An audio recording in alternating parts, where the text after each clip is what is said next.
Il y avait à cette époque-là donc 80 têtes de réseau qui ont été mobilisées, puisque en fait c'est ce qu'on essaie de faire, nous, c'est de mobiliser les gens. Le collectif est trop petit pour faire, hein, il est là un peu pour suggérer les choses. Et vous voyez que dans les têtes de réseau, il y avait des choses très officielles, hein, comme les ARS, la CNAM, etc., mais aussi des fédérations du domicile et de l'hôpital, des associations, des acteurs de la restauration. En fait, comme toujours, on essaye de, entre guillemets, de ratisser large, et on avait quand même réussi à le faire l'année dernière. Diapo suivante. Alors, l'objectif de cette année, bah, c'est simple, c'est de faire mieux, hein.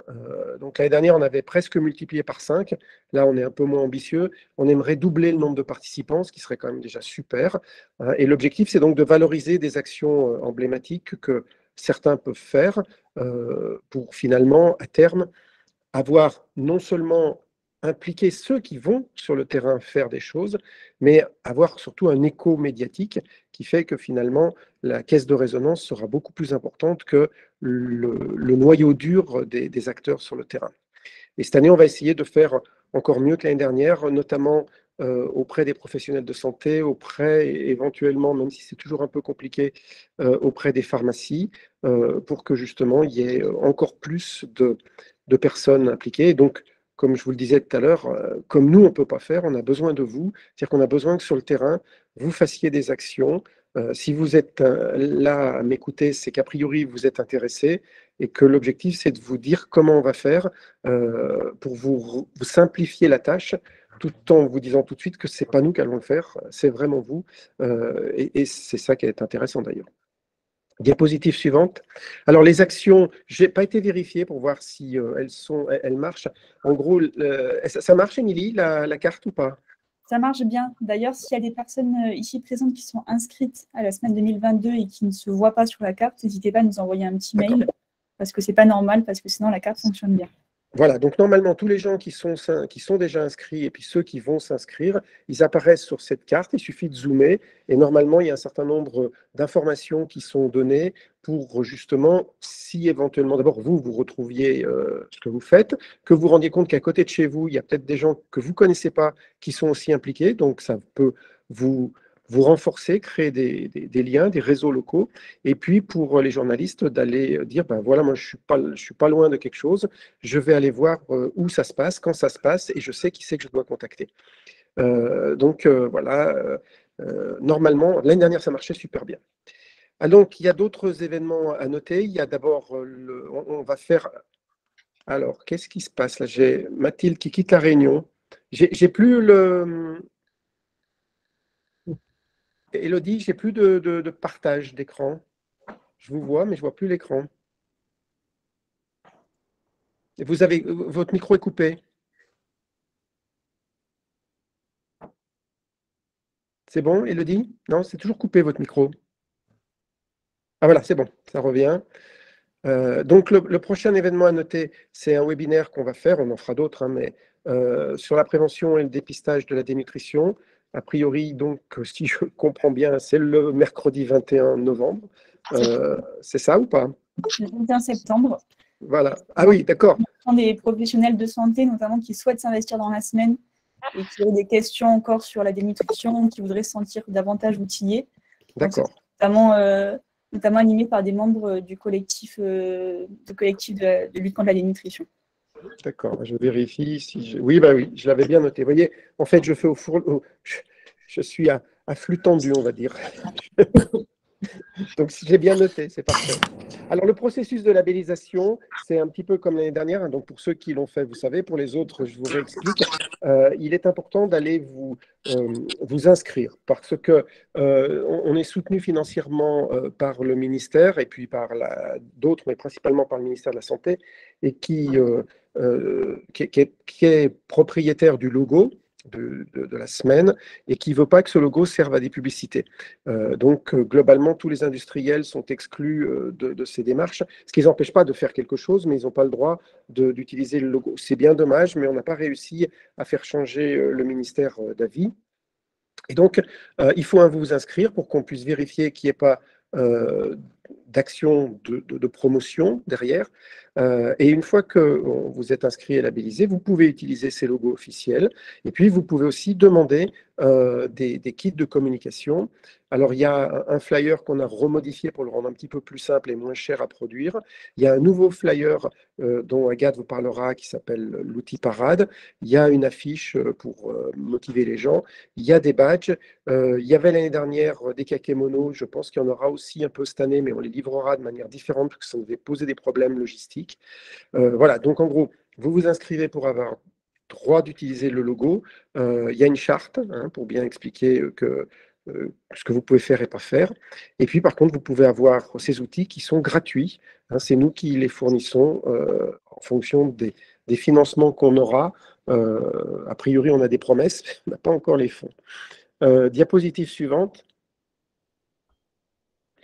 Alors maintenant, c'est Agathe. Je pense que c'est toi qui vas présenter l'outil Parade. Oui, alors, où est-ce que je suis? Là. Est-ce que... Attendez, je suis perdue là. Ça y est, je suis perdue. Alors... Émilie va te passer les diapositives, c'est ça en fait? C'est ça. Alors, oui, donc le collectif vous propose un nouvel outil cette année par rapport à l'année dernière. Et c'est un outil qui est destiné à l'autodépistage de la dénutrition chez les personnes dans le grand public. Notre idée, c'est que c'est très important que les professionnels de santé soient sensibilisés. Bon, si vous êtes tous là, c'est que vous êtes déjà un peu concernés par la dénutrition, mais il y a un certain nombre de professionnels de santé qui se préoccupent un peu moins des sujets sur la dénutrition, et donc c'est important de les sensibiliser. On se dit aussi que le grand public ne sait pas ce que c'est que la dénutrition, n'est pas sensibilisé et donc ne pose pas les questions aux professionnels de santé. Et donc, c'est important qu'eux, ils le sachent, que la dénutrition, c'est un problème qui les concerne et que ce n'est pas une mauvaise chose, c'est pas une bonne chose de perdre du poids quand on est malade. Émilie, est-ce que tu peux passer l'outil Paradé ?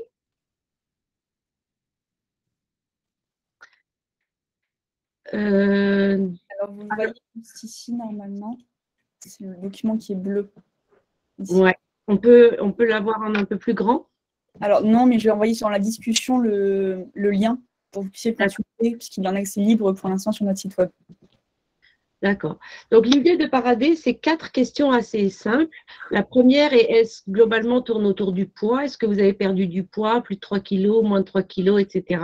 ou ne sait pas. La deuxième, c'est de savoir si la personne a perdu de l'appétit.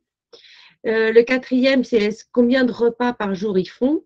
Et finalement, est-ce qu'il y a des difficultés aussi pour mastiquer et avaler. Et donc, sur ces 4 questions très simples, il y a 4 possibles de réponses. Et il n'y a pas de point, c'est une étoile bleue, un rond vert, etc. Et puis, comme dans les magazines où on fait ces quiz-là pour s'amuser, eh bien, vous avez tant de ronds roses, tant d'étoiles, etc. Et c'est 3 sortes de conseils. Vous les voyez, là, 3 petits rectangles blancs dans le carré en bas à droite de l'outil Parade en bleu clair. Et l'idée, c'est, si vous avez que des bons points, très bien, tant mieux pour vous. Vous n'avez pas perdu de poids, vous avez bon appétit, vous mangez bien. À ce moment-là, continuez à vous alimenter correctement. Et si jamais vous perdez du poids, parlez-en à votre médecin généraliste, continuez à faire de l'activité physique. Et là où les points sont, disons, témoignent d'un risque nutritionnel, parlez-en à votre médecin généraliste. Donc, vous voyez que c'est très simple. C'est un outil qui a déjà commencé à être diffusé l'année dernière. Par exemple, la Caisse nationale assurance vieillesse l'a envoyé à tous ses abonnés. Ça a été aussi utilisé par d'autres circulations. Et aussi, et cette année, ça sera distribué dans les pharmacies. Et donc, on espère comme ça arriver au grand public de plus en plus de façon importante. Et donc, voilà, l'outil, sensibiliser le grand public. Et par ce biais-là, peut-être sensibiliser les professionnels de santé. Merci beaucoup, Agathe. Alors maintenant, je vais donner la parole à Madame Lecaz, donc de Vive, du groupe Vive, qui est un des nouveaux partenaires de la Semaine nationale de la nutrition. et qui va nous présenter un petit peu en quelques mots l'action du groupe Vive vis-à-vis de la dénutrition et leur soutien dès la semaine 2022. Oui, bonjour, merci beaucoup, merci à vous, bonjour à toutes et tous. D'ailleurs, je me permettrai de faire rebond sur les propos du docteur Renaud Simon par rapport à son outil, parce que dans le groupe Vive, et je vais être très brève, hein, je ne vous prendrai pas beaucoup de temps, mais nous sommes également présents sur les centres de santé, et je fais le lien tout de suite avec les professionnels de santé que nous pouvons avoir, et qui serait très, très intéressant d'aller chercher, pour aller chercher justement le grand public. Donc, ce sera parfait. Très bonne idée, merci. En tout cas, merci au collectif de nous avoir invités. Effectivement, cette année, le groupe Vive est partenaire fort de la mobilisation et de cette semaine nationale. Alors, le groupe Vive, ça ne doit peut-être pas forcément vous parler, même si, à mon avis, vous connaissez les mutuelles aujourd'hui qui le composent. C'est un groupe qui est né du rapprochement notamment d'Harmonie Mutuelle et de la MGEN. Alors, c'est un groupe de protection sociale mutualiste, donc faisant partie de la mutualité française. C'est un groupe qui, effectivement, est présent sur le champ de la garantie santé et des complémentaires. Mais c'est aussi un groupe qui a la chance, parce que c'est une vraie chance, d'être gestionnaire de structures sanitaires, sociales, médico-sociales. Et à ce titre, évidemment, on se sent plus que concerné, en fait, évidemment, par la mobilisation autour de la lutte contre la dénutrition, puisque dans les publics que nous accompagnons, en fait, bien sûr que le sujet se pose. Je ne reviens pas sur les chiffres qui sont présents sur le site du collectif et qui mettent complètement en exergue ce qui se passe, notamment dans nos établissements. Alors moi, donc, je représente aujourd'hui la Direction nationale personnes âgées. Aujourd'hui, sur la France entière, c'est 230 structures personnes âgées, entre de l'habitat accompagné et partagé jusqu'aux EHPAD, et on en a 116 notamment. On est aussi présent sur le champ du handicap, là où le sujet peut être évidemment tout aussi aigu. Et puis dans le domicile, avec une centaine de structures qui aussi, évidemment, est un champ qui appelle à toutes nos vigilances sur le champ de la dénutrition. En fait, on a souhaité devenir un partenaire majeur aussi pour témoigner, c'est un peu le sens de mon propos, des actions que l'on peut mettre en place. Alors, je ne sais pas si vous êtes déjà mobilisés dans l'action ou si vous allez l'être, mais le cas échéant, c'est vrai que au sein du groupe, on s'est dit que tous les leviers à activer étaient possibles pour sensibiliser, faire de la prévention, en tout cas mobiliser et discuter autour de la lutte contre la dénutrition. Et alors, nos professionnels, en fait, rivalisent de créativité dans les établissements, hein, quels qu'ils soient, pour proposer des actions plutôt ludiques, un peu conviviales, autour de dîners, autour d'ateliers cuisine. Rien de forcément, on va dire, avec beaucoup d'innovation, j'ai envie de dire, technologique, mais du bon sens et surtout de la convivialité pour partager autour de cette problématique et utiliser tous les moyens qui nous sont offerts, notamment autour de ce champ de la cuisine et du plaisir de la table, j'ai envie de dire. Et puis, on a aussi des actions plus sérieuses, j'ai envie de dire, bien sûr, autour de sensibilisation, alors non seulement des usagers et des personnes que l'on accompagne, mais aussi auprès des professionnels, bien sûr, et tous les collaborateurs qui accompagnent en fait les personnes dans les établissements et services, et puis leurs proches, parce qu'évidemment, hein, ça n'est pas l'apanage que de quelques-uns, c'est aussi les aidants, et c'est important de pouvoir aussi s'adresser à eux, parce que ça fait partie de la prévention dans l'ADN du monde mutualiste, j'ai envie de dire. Et pour nous, c'était important aussi que ça puisse transpirer aussi jusqu'aux parties prenantes autour des personnes âgées et des personnes en situation de handicap, où qu'elles soient.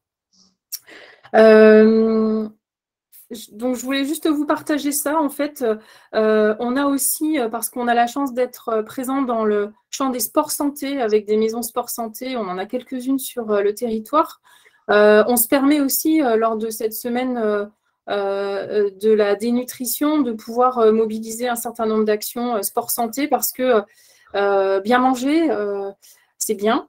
Bien bouger, c'est bien aussi. Et la mobilité, c'est extrêmement important aussi pour prévenir les risques, justement, voilà, d'un état de santé qui se dégraderait. Et on fait des actions, alors que vous connaissez aussi probablement tous, de gym douce, de gymnastique adaptée, de parcours mobilité, on peut les appeler, voilà. En tout cas, on essaye de se mobiliser à travers nos établissements et services aussi à ce titre-là, et c'est important. Alors évidemment, hein, ce ne sont que quelques exemples de ce que l'on propose dans nos établissements. J'imagine que vous en ferez tout autant dans vos structures. Alors évidemment, j'avais 2 messages pour conclure à passer. La première chose, c'est que bien sûr, je pense que comme vous, nous, on ne souhaite pas porter cette campagne de lutte contre la dénutrition une semaine par an, c'est sûr. C'est une vigilance de tous les instants au quotidien par tous les professionnels de soins dans leur globalité, hein, au sens très très large du terme. Mais en fait, on a, et ça sera le sens de mon second message, en fait, on a à cœur finalement de se positionner sur cette semaine de campagne de mobilisation pour prendre le temps. Alors, on sait bien que dans nos secteurs, et notamment médico-sociaux, le temps, c'est extrêmement précieux, c'est un vrai sujet. Sauf qu'en fait, cette semaine nationale de mobilisation, elle nous permet de se poser, de prendre le temps justement d'expliquer, de proposer, de sensibiliser, et puis aussi d'avoir le temps et les mots, notamment auprès des personnes qui ont parfois, du fait de l'altération de leur état de santé, une relation au plaisir de la table, à la cuisine, à l'alimentation qui peut être altérée. Et en fait, ça nous permet, cette semaine-là aussi, de prendre ce temps-là pour se poser avec toutes les parties prenantes, les usagers, les accompagnants, les professionnels, pour en parler et pour sensibiliser au mieux. Voilà, parce qu'on sait que si on ne se prémunit pas de la dénutrition, et on le voit bien sur le site du collectif, les risques sont importants et l'objectif, c'est vraiment que chacun puisse évidemment les prévenir et s'en prémunir. Voilà pour moi, pour mon intervention. Je vous remercie beaucoup de votre attention et de votre écoute. Merci beaucoup, Madame Leca. Merci pour cette présentation. Donc maintenant, on va passer à une deuxième partie justement du webinaire pour rebondir là-dessus. On va présenter quelques exemples d'actions que vous pouvez mettre en œuvre dans le cadre de la semaine. Donc, je sais que le public qu'on a aujourd'hui est quand même assez varié. Certains d'entre vous sont déjà inscrits à la semaine 2022, d'autres ne le sont pas. Donc, si vous reconnaissez dans certaines des actions que je vais présenter, si vous avez des retours à faire là-dessus, n'hésitez pas à demander la parole dans le chat. Nous, on serait aussi ravis d'avoir vos retours sur cet aspect-là. Donc, le premier aspect qu'on peut vous proposer, c'est évidemment les actions de communication.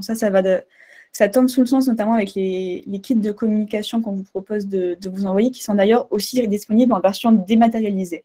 À partir du moment où vous êtes inscrit à la Semaine nationale de la dénutrition, vous aurez accès à tous les supports, donc en version dématérialisée. D'une part, si vous voulez faire de la communication uniquement numérique, d'autre part, si vous souhaitez bénéficier des supports en plus petite quantité ou dans des rapports plus adaptés. Par exemple, si vous voulez uniquement des flyers, ce n'est pas d'affiches, c'est tout à fait possible. Donc, Agathe vous en a parlé plus tôt. Le flyer parade, donc vous voyez encore une fois ici, peut être très utile si vous êtes arrivé à échanger avec le grand public ou avec votre patientèle. C'est aussi possible, si vous avez un espace, une salle d'attente, un espace de passage, simplement d'afficher nos affiches grand public qu'on vous propose. Et finalement, le dernier niveau, ce serait pourquoi pas de faire de la tenue de stand pour pouvoir échanger, pour pouvoir sensibiliser le grand public, les personnes qui passent tout au long de la journée. Après, finalement, il y a une gradation dans les différentes actions qui peuvent être mises en place. Le second niveau, ce serait les interventions de sensibilisation. Donc, à la fois la formation de professionnels de santé à la question de la dénutrition. Le premier pas, ce serait pourquoi pas de participer ou de relayer dans votre structure ou dans votre réseau le webinaire que nous allons réaliser le 21 septembre pour se former à la dénutrition, pour pouvoir poser toutes vos questions. Mais il est aussi possible de mener des formations au grand public. Donc, notamment, on vous propose sur notre site web plusieurs capsules vidéo grand public, donc qui permettent de sensibiliser en quelques minutes à la dénutrition. Alors ici, je vous ai mis un petit QR code qui vous donne accès à toutes les ressources proposées par le collectif, donc n'hésitez pas à aller voir ça sur notre site web. Et donc, c'est des vidéos qui sont pour la plupart sous-titrées, qui vous permettent aussi de les diffuser à des endroits où il peut y avoir du passage. Et donc, finalement, le dernier aspect, ce serait si dans un espace type une maison de santé, une CPTS, où vous avez plusieurs professionnels de santé aux spécialités différentes qui sont présents, pourquoi pas développer des supports ou même tenir des petites micro-conférences, des micro-échanges pour mettre en avant la coordination entre tous vos professionnels de santé, des possibilités de parcours de soins pour des personnes qui sont à risque de dénutrition. Et finalement, le dernier levier dont Madame Leca vous a bien parlé, j'ai trouvé plus tôt, ce sont tout ce qui est action ludique. Donc des ateliers sur la dénutrition, sur la nutrition, même plus largement sur le plaisir de l'alimentation, des ateliers de cuisine ou même des cafés-débats pour organiser des cafés, des petits déjeuners, des goûters, ou qui serait l'occasion de prodiguer des conseils nutritionnels et d'échanger sur cette thématique de la nutrition. À cet effet-là, on vous propose notamment un semainier de recettes enrichies qui a été développé par notre partenaire Silver Fourchette à l'occasion de la semaine 2021, qui est disponible en accès libre sur notre site web. Donc, vous pouvez aller consulter la version 2021 sur notre site web et la version 2022 sera bientôt disponible. Donc, ça peut être un support, pourquoi pas, pour organiser des exemples d'ateliers de nutrition. Finalement, pour ce qui est des actions thématiques par lieu d'action, il y a une action que nous, on aimerait porter du point de vue du collectif, c'est la question des repas partagés, notamment donc, au sein des établissements d'hébergement pour personnes âgées. Finalement, ça, c'est une idée d'action qui nous a été suggérée au sein du collectif lors des Assises nationales des soins en EHPAD, où voilà, un médecin coordinateur nous a parlé du fait que dans leur établissement, ils réalisaient des repas entre les résidents et les soignants ou avec les familles pour ramener un petit peu plus de convivialité et ramener un petit peu plus de plaisir de l'alimentation. Là, à partir de maintenant, tous les exemples d'actions qui sont un petit peu plus spécifiques que vous présentez, c'est des actions qui ont déjà été mises en place, soit cette année, soit les années précédentes, dans le cadre de la semaine. Donc, ce qu'on a pu voir, c'est également voilà, la découverte de menus enrichis, proposer de nouvelles recettes et pourquoi pas proposer aux résidents de goûter des recettes enrichies et de voter pour leurs préférés. Et la suite de ça, les recettes qui ont rencontré le plus de succès, soit ajoutées au menu, ou alors, si vous avez la possibilité, pourquoi pas mettre en place des ateliers cuisine à 4 mains, donc pour impliquer le résident dans la réalisation du repas enrichi. Et finalement, la dernière option, qui est encore une fois une question de communication, ce serait la diffusion dans le journal interne de l'établissement d'un communiqué sur la dénutrition, ou qui peut être de façon plus ou moins ludique, ou alors de petites recettes de cuisine, d'exemples de conseils nutritionnels. Et d'ailleurs, à ce sujet, je donne la parole à notre partenaire de l'ERVMA du Centre Val-de-Loire, qui normalement est ici présent aujourd'hui pour vous faire part de ces actions. Alors oui, on est présent, merci beaucoup. Donc Sarah Legland, je suis chef de projet de l'ERVMA. Donc l'ERVMA, pour ceux qui ne connaissent pas, c'est équipe régionale vieillissement et maintien de l'autonomie, donc dans la région centrale de Loire. On est une équipe de coordination et d'appui auprès des professionnels du domaine du vieillissement. Et à ce titre, on organise plusieurs actions avec les EHPAD de notre région, et notamment un téléstaff qu'on organise tous les mois, qui permet de pouvoir étudier ensemble entre professionnels pluridisciplinaires, que ce soit avec les directeurs des EHPAD, les médecins co, les psychologues, les infirmiers, les cadres de santé, etc., des thématiques gériatriques et gérontologiques. Donc maintenant, ça va être la 3e année qu'on profite du mois de novembre pour à chaque fois avoir une thématique en lien avec la nutrition, enfin la dénutrition. Donc la première année, nous avions eu la chance d'avoir un chirurgien dentiste qui nous avait parlé de la santé bucco-dentaire en EHPAD, et ça avait même amené à la création d'une formation ensuite dédiée aux professionnels des EHPAD sur la santé bucco-dentaire. Donc c'était très intéressant. J'ai le plaisir d'accueillir un chef cuisinier d'EHPAD qui nous a présenté la thématique comment réenchanter l'alimentation en EHPAD. Vous avez l'exemple dans la visio d'une de ces diapositives où il nous avait présenté une de ces assiettes qui permettait aussi de donner plus envie aux résidents de pouvoir se nourrir. On connaît tous l'importance de la dénutrition, enfin les mauvaises conséquences de la dénutrition chez les personnes âgées. Donc c'est pour nous un sujet majeur et c'est pour ça qu'on le réitère encore cette année au mois de novembre, donc avec la 3e édition de la Semaine nationale de la dénutrition. Donc là, ça sera le 22 novembre et on fera une thématique sur les recommandations, les nouvelles recommandations de l'HAS qui sont tombées l'année dernière, en 2021, avec une diététicienne Madame Alizée Moulin, qui est diététicienne au CHU Tours et qui interviendra auprès des EHPAD de la région. Donc, on invite les 320 EHPAD de la région à se connecter pour pouvoir parler un peu théorie, mais aussi pratique sur les recommandations de l'HAS en termes de nutrition. Et ce sera également pour nous, comme ce sera dans la fin de la semaine des nutritions, d'avoir le retour d'expérience des EHPAD qui auront mené des actions pendant cette semaine des nutritions. On fait aussi la promotion, bien sûr, auprès des EHPAD et on essaye de les solliciter pour qu'eux-mêmes aussi organisent au sein de leurs EHPAD des actions en faveur de la semaine nationale de la dénutrition. Mais je rejoins ce qu'a dit aussi Madame le cas du groupe Vive 3, ce n'est pas que lors de la semaine nationale des nutritions qu'il faut faire des actions en faveur de la lutte contre la dénutrition, c'est aussi toute l'année. Et nous, voilà, on profite du mois de novembre et de cette semaine-là pour toujours faire une thématique en lien. Ça permet de mettre plus en valeur cette problématique. Merci beaucoup. Oui, juste, je vais rajouter un mot. Je pense que c'est aussi important au moment de la semaine de valoriser des choses justement que vous faites toute l'année en faisant une communication sur des actions ou des outils ou des événements que vous avez menés. C'est un peu le moment de faire caisse de résonance pour valoriser vos travaux à tous, aussi bien à l'ER-VMA que dans les autres structures que tout le monde représente. Et d'ailleurs, je vois qu'il y a une question dans le chat concernant le choix de la date de la semaine. Donc peut-être que Agathe ou Eric, vous pouvez répondre là-dessus. Vous avez votre micro. Je vais prendre... Oui. Alors, le choix de la date, ça a été très compliqué parce qu'en fait, il faut essayer de se mettre dans les créneaux restants par rapport à ce qui a déjà été fait. En octobre, il y a Octobre Rose. Après, il y a le Movember. Il y en a plein. Il y a un certain nombre de choses. On sait que cette date-là, elle n'est pas optimale, notamment pour les pharmaciens, parce que ça tombe pendant le mois sans le tabac ou quelque chose comme ça, je ne me souviens plus. Mais on n'a pas trouvé beaucoup mieux. Et le ministère, finalement, avait trouvé que c'était un compromis raisonnable, même si ce n'est pas parfait.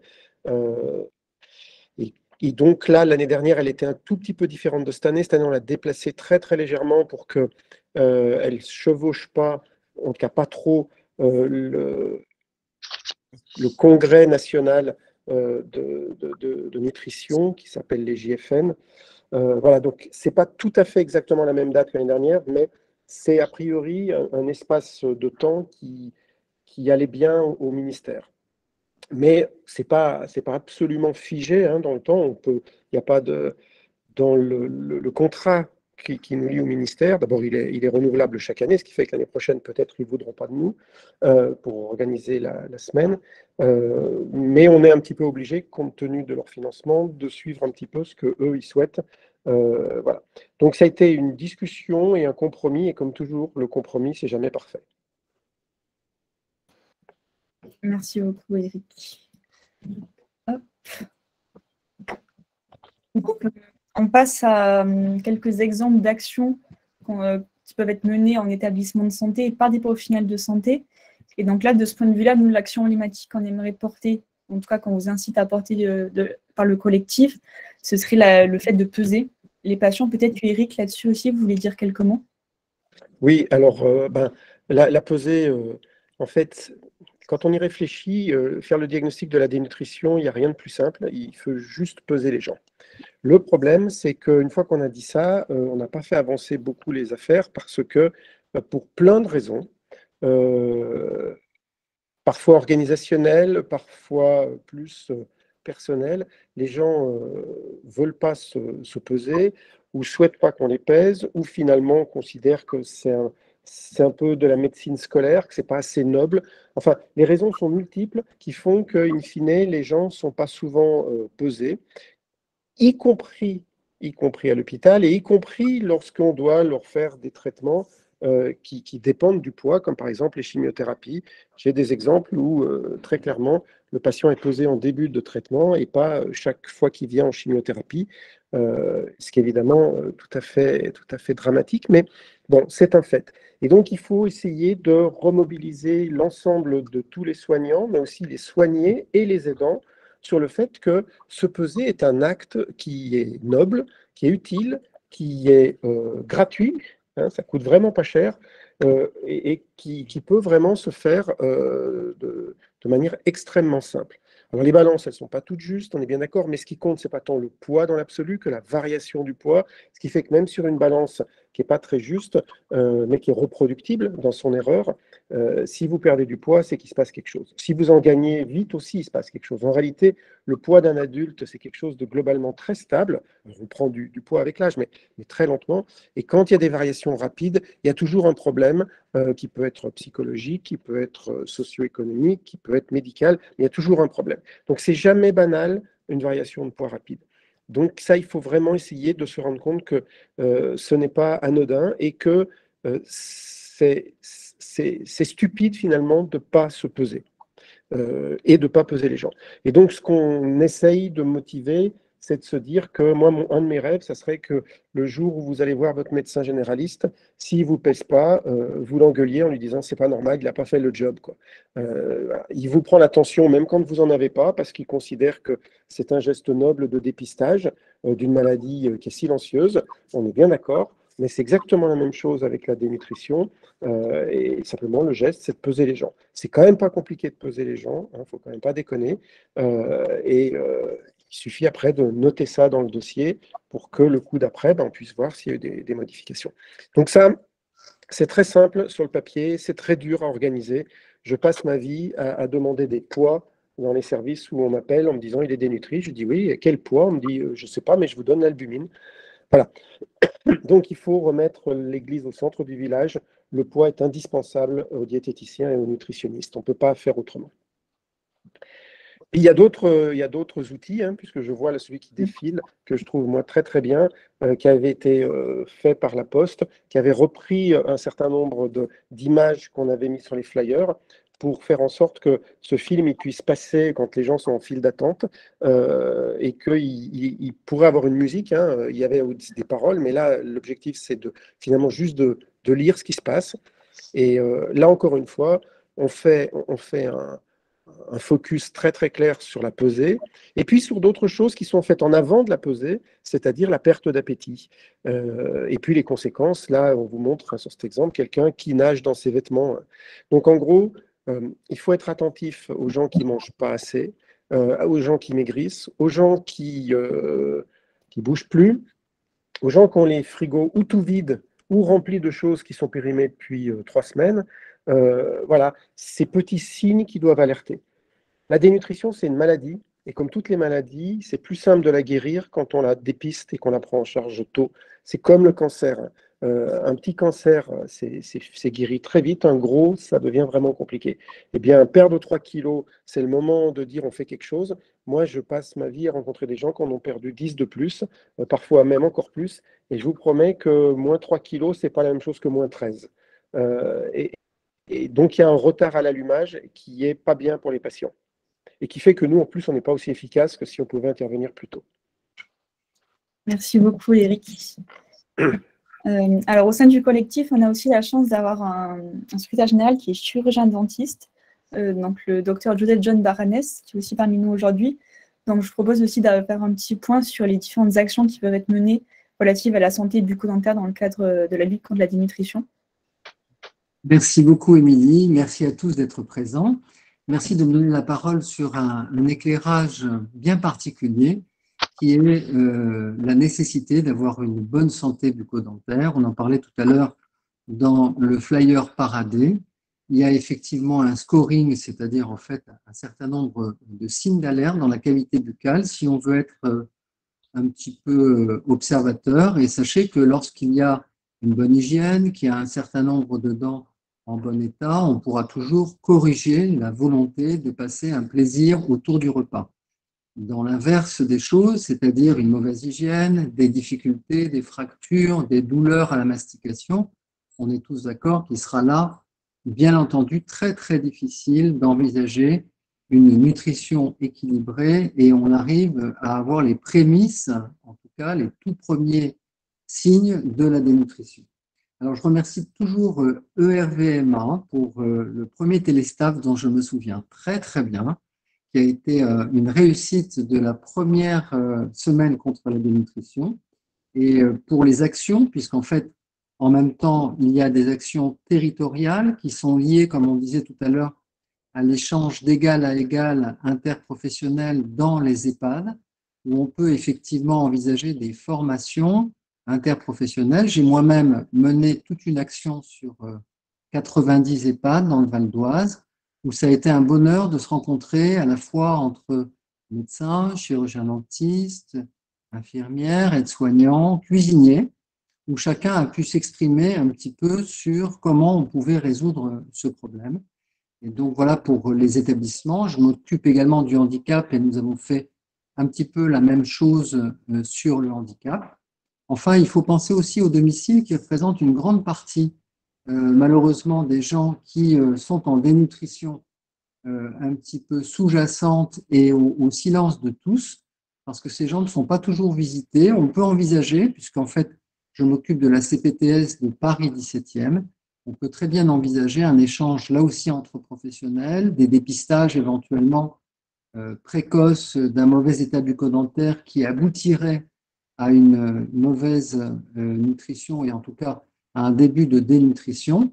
Et je me souviens d'un article que nous avions écrit avec Agathe Simon-Reynaud en 2007, je le cite souvent, qui était « Comment reconnaître pour un praticien libéral chirurgien dentiste les éléments clés à la consultation et au dépistage de la dénutrition ».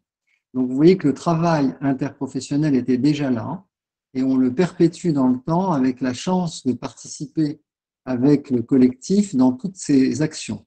Alors, bien sûr, j'insiste, flyer parade, les échanges professionnels et surtout, n'hésitez pas à être inventif sur ces actions interprofessionnelles.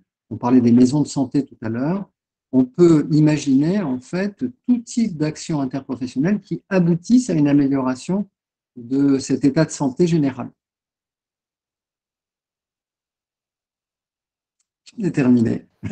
Merci beaucoup, Monsieur Baranès. Donc, oui, vous avez anticipé la prochaine partie également sur les actions qui peuvent être menées à domicile. Donc, je vois qu'il y a des questions également dans le chat sur si le collectif développe des outils ludiques, des quiz, etc. Alors, nous, on n'a pas une énorme banque non plus d'outils ludiques.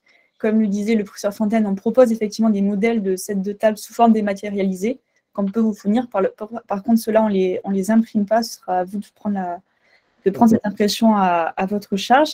Par contre, nous, on a quand même une très grosse banque de données qui sont les actions qui ont été menées les années passées. Vous avez notamment même en accès libre la carte 2021 des actions. Donc, si vous avez une envie particulière de monter un quiz, un jeu, etc., n'hésitez pas à nous faire un mail, notamment sur notre adresse contact, pour nous expliquer votre projet. Et nous, on peut également donc, regarder si quelque chose de similaire a déjà été mis en place, si c'est possible, vous mettre en contact avec les équipes qui ont mené ces projets-là. Tout est possible à ce niveau-là si vous avez besoin d'appui. Et j'insiste, quand on n'a pas le monopole des bonnes idées, donc les idées qui remontent du terrain et qui peuvent être duplicables parce que finalement la chose est ludique et simple, on se permet aussi d'en faire la publicité, en règle générale, hein, sauf erreur, mais on explique d'où ça vient. Hein. Par exemple, en gros, on rend à César ce qui est à César. L'exemple qu'on fait, nous, depuis plusieurs années dans les hôpitaux, c'est une journée qui s'appelle Mon poids, un indicateur de taille. C'est quelque chose qui a été inventé par le CHU de Montpellier. Et donc, c'est bien rappelé que c'est eux qui ont, entre guillemets, inventé le truc, même s'il est diffusé au niveau national et repris au niveau national. Donc, si vous avez un outil que vous souhaitez partager et qu'on peut partager parce qu'il est facile à utiliser, eh bien, on peut parfaitement l'utiliser, soit sous forme dématérialisée, soit s'il est vraiment génial, peut-être pas cette année parce que les finances ne nous permettront pas, mais les autres années, de le fabriquer pour le diffuser, tout en me rappelant bien d'où il vient, quoi. Voilà. Donc là, encore une fois, n'hésitez pas à nous faire remonter les choses. N'ayez pas honte de dire c'est un petit truc que je fais. La lutte contre la dénutrition, c'est une succession de petites choses pour obtenir une grande chose qui est la reconnaissance de cette maladie et sa prise en charge sérieuse et pas aléatoire pour ceux qui ont la chance de rencontrer dans leur parcours un nutritionniste ou un diététicien. Mais cette chance-là, elle devrait être offerte à tout le monde. Ou un dentiste qui s'occupe de faire des soins à des prix raisonnables. Ça, c'est clair. Le juste Et soin. encore plus rare. Oui. Pardon, je voulais juste ajouter une petite idée à l'assistance publique au Hôpitaux de Paris. Il y a une équipe qui a lancé le chariot de sensibilisation de la dénutrition. Et en fait, c'est un chariot sur lequel il y a des affiches, il y a des petites cartes et il y a aussi des compléments nutritionnels oraux. Et en fait, ce chariot se déplace d'unité en unité dans l'hôpital. Et pour eux, c'était une assez bonne façon de sensibiliser. Et ça va être reproduit à plus grande échelle cette année. Vous voyez, donc l'idée d'une personne, finalement, ou d'une équipe, va être diffusée. Et ça, c'est très important. Tout le monde peut avoir des idées qui sont à la fois pertinentes et facilement reproductibles. Ouais, très bel exemple. J'ai une petite remarque à faire. Je ne suis pas revenu sur VYV et j'ai beaucoup apprécié cette idée de trouver pour cible les aidants qui sont sur le plan pédagogique une caractéristique et un point cible très très important d'information, de pédagogie, de prendre soin, car souvent en fait on oublie que ces gens sont des acteurs principaux de la santé. Et je pense que favoriser un petit peu ce focus sur les aidants, bravo pour Vive, hein, c'est un point crucial, je crois, pour obtenir une prévention active par voie détournée. Effectivement, merci beaucoup, M. Baranès. D'ailleurs, sans vouloir spoiler le contenu des webinaires menés par le collectif pendant la semaine, nous allons proposer un webinaire spécifique sur la thématique des aidants dans le cadre de la semaine. Donc, c'est une thématique qu'on veut également investir côté collectif. Et finalement, pour rebondir sur ce que disait Eric plus tôt, au-delà même des outils et des différents développés dont effectivement nous on est extrêmement preneurs, si vous avez même des retours d'expérience sur ce que vous menez dans le cadre de la semaine ou même toute l'année finalement, des photos, des petits textes, des choses comme ça, n'hésitez pas à nous les transférer. On est toujours ravis de le repartager, notamment sur nos réseaux sociaux, pour mettre en valeur ce qui se fait. C'est en fait un partage de bonnes pratiques que nous, on aime beaucoup faire au quotidien. Donc n'hésitez pas sur cet aspect-là. Vous avez notre adresse, donc utilisez-la sans parcimonie. Finalement, on voulait faire aussi un focus pendant ce webinaire sur les actions en CCAS. Je ne sais pas s'il y a beaucoup de CCAS qui nous regardent aujourd'hui, j'espère. On est partenaire cette année de l'Union nationale des CCAS dans le cadre de la semaine 2022. Et donc, ils nous ont partagé notamment dans le cadre de ce webinaire quelques partages de bonnes pratiques qui ont été mis en place dans certains CCAS l'année dernière et qui souhaitent notamment mettre vraiment en évidence cette année la valeur ajoutée de l'implication des CCAS dans la lutte contre la dénutrition. Donc, vous voyez dans les exemples qui s'affichent à l'écran, une fois encore, il y a beaucoup de possibilités d'action. Ça va des actions de communication dont vous parliez plus tôt, simplement mettre les flyers à disposition dans la CCAS, mettre quelques affiches, à proposer des actions plus ludiques, des repas personnalisés ou des petites conférences, des petites sensibilisations. Encore une fois, tout est possible. N'hésitez pas, si vous voulez monter un projet comme ça, un temps d'échange, une petite conférence, et que vous avez besoin d'un intervenant, là encore, vous pouvez essayer de nous mobiliser et nous, on peut regarder sur votre territoire si on a des contacts qui pourraient se rendre disponibles pour des événements. C'est possible, on vous garantit pas à 100% qu'on pourra trouver quelqu'un, mais en tout cas, on peut essayer de vous appuyer sur ces projets-là. Et finalement, pour finir, une fois encore, des petites activités ludiques qu'on a vu se mettre en place l'année dernière en SSR et en association. C'est notamment des ateliers autour des sens, autour de l'APA dont on parlait plus tôt. Donc, vous demandez des exemples dans le chat, en voici quelques-uns. Voilà, l'auto des odeurs, des dégustations, les yeux bandés de différents repas, différents aliments et pourquoi pas avec des textures modifiées, des repas qui soient lisses. Pourquoi pas organiser des petits parcours de marche qui seraient l'occasion de mettre en évidence aussi l'importance de l'activité physique dans la lutte contre la dénutrition. parce que c'est une idée reçue contre laquelle, malheureusement, il faut encore lutter. Et donc, voilà. Et donc, je finis encore une fois avec notre petit QR code, avec notre mail de contact et toutes les informations dont vous pouvez avoir besoin pour cette édition 2022 de la semaine. Vous avez notre site web, vous avez notre formulaire pour s'inscrire. N'hésitez pas. Pour l'instant, on part sur une date de fermeture du formulaire qui sera aux alentours du 21 septembre. C'est plutôt que l'année dernière, attention. Donc, ne traînez pas pour vous inscrire, même si vous n'êtes pas 100% au clair encore sur l'action que vous voulez mener. Vous pouvez mettre des pistes et nous, on vous recontacte par la suite pour valider votre action et vous fournir votre labellisation. Donc voilà, ne traînez pas là-dessus. Et puis, merci à tous de nous avoir écoutés aujourd'hui. Pour prendre dans les clous. Élodie, juste une petite idée d'action ludique qui est très facile à faire, que j'ai jamais vu faire. J'ai pas eu le temps, moi, d'en organiser une. C'est d'utiliser ce truc-là. Alors, ce truc-là, celui-là, il vaut cher. Hein. C'est une manière de mesurer la force musculaire simplement en serrant. Alors, sur Amazon, vous en trouvez des trucs comme ça coûte 10 ou 15 euros. Hein. Et en fait, quand moi, je le fais faire à mes patients, très souvent, le conjoint ou la conjointe dit « Ah, mais moi aussi, je voudrais bien voir quelle est ma force ». Et c'est très ludique. Et donc, moi, je m'étais dit qu'on pouvait faire une compétition, par exemple, dans une EHPAD, hein, 2 à 2, avec une élimination comme il y a dans un truc de tennis. Hein, et puis, à la fin, il y a la finale. Chacun, donc vous prenez quelqu'un, après, vous voyez les hommes, les femmes, les âges, je ne sais pas. Voilà, c'est très simple. Je vous montre comment ça marche. Alors, celui-là, il est compliqué parce que il est électrique, mais les autres sont mécaniques. Et vous devez serrer avec une main. Hein, et il y a un chiffre qui apparaît ici en kilos. Et donc, celui qui monte le plus haut, il a gagné. Hein. Et donc, voilà, moi, je suis à 58 kilos, mais je suis en forme. Je ne sais pas si vous voyez là, mais je suis assez fier de moi. Mais voilà. Mais je vous promets, c'est très ludique. Et contrairement à la pesée, parce que les gens, quand ils grossissent, ils se disent « je vais me faire engueuler ». S'ils maigrissent, ils se disent « je suis coupable ». Il n'y a pas de référence et donc ce n'est pas culpabilisant. Mais c'est un jeu, c'est assez ludique. Donc voilà, c'est mon expérience. Je n'ai jamais réussi à l'organiser parce que j'ai d'autres choses à faire.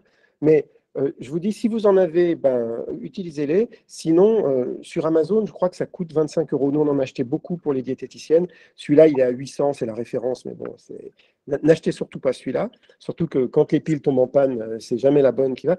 Prenez juste un ça marche très bien. De toute façon, pour jouer, et je vous rappelle que la limite, c'est 16 pour les dames. Les dames doivent serrer au moins 16 kilos et les messieurs au moins 26 ou 27 selon voilà. Et c'est voilà, un exemple que pour l'instant, je n'ai jamais mis en route de quelque chose de très ludique. Et ça se termine par un grand goûter. Très bonne idée. Voilà. Eric, bonjour, c'est Jérôme. Salut, Jérôme. C'était juste pour vous faire un petit salut amical. J'ai assisté à ce webinaire et vous dire que de là où je suis désormais, pour ceux qui ne le savent pas, donc les 2-3 dernières années, je participais à l'organisation du collectif de lutte contre la dénutrition et de la semaine, mais que désormais, je ne le fais plus tout à fait directement, mais comme député, c'est des sujets que je vais porter à l'Assemblée nationale dans les jours et les semaines qui viennent et on réfléchit y compris à peut-être organiser un petit événement à l'Assemblée nationale pendant la semaine de la dénutrition. Donc, voilà. Ah, super. Bravo. C'est génial. Donc, bonne continuation. Merci. Merci. Merci bien. Merci. Et puis, merci à tous d'avoir assisté à ce temps d'échange aujourd'hui. Donc, peut-être, voilà, avant qu'on se quitte, si certains d'entre vous veulent prendre la parole, n'hésitez pas. Et puis, sinon, on vous remercie. Le replay sera disponible. Si certains d'entre vous n'ont pas eu un assez bon son, j'ai pu voir dans les commentaires, le replay sera sur notre chaîne YouTube dès demain et il sera également disponible sur notre site web. Donc n'hésitez pas. Alors oui, je vois que quelqu'un a levé la main. Madame Tarby. Oui, bonjour, Élodie Tarby de la Fédération française des banques alimentaires. Merci pour ce webinaire, c'était très intéressant. Et j'avais juste une petite question. En début de séance, vous avez parlé d'une réunion, d'une formation le mercredi 21 septembre sur la prévention et le dépistage. Et comment peut-on avoir le lien et est-ce qu'on peut le diffuser largement si on a dans notre réseau des professionnels qui ont besoin de se former?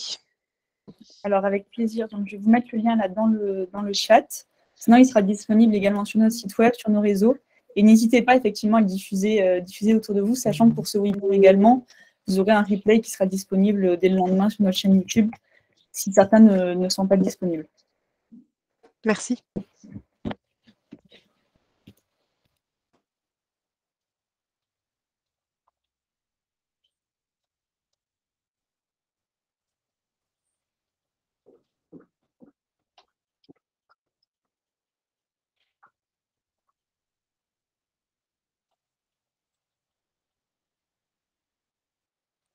Bon, Si c'est la bonne. On fait. donc on se quitte, c'est fini? Ah, on a du mal. On a du mal. Bon, J'étais à la recherche du lien, je viens de le retrouver, je l'envoie dans le chat pour ceux que ça intéresse. Et ok, très bien. je vous souhaite une bonne journée et merci d'avoir assisté à cet échange. Merci beaucoup. On compte Merci sur à vous. vous. Et comme Au je dis revoir. toujours, Merci. voilà, faites Au du revoir. bruit. Hein, faites du bruit. Au revoir. Faites du bruit. Merci pour Au votre revoir aide. à tous et merci pour Merci, au revoir. Salut. Au revoir.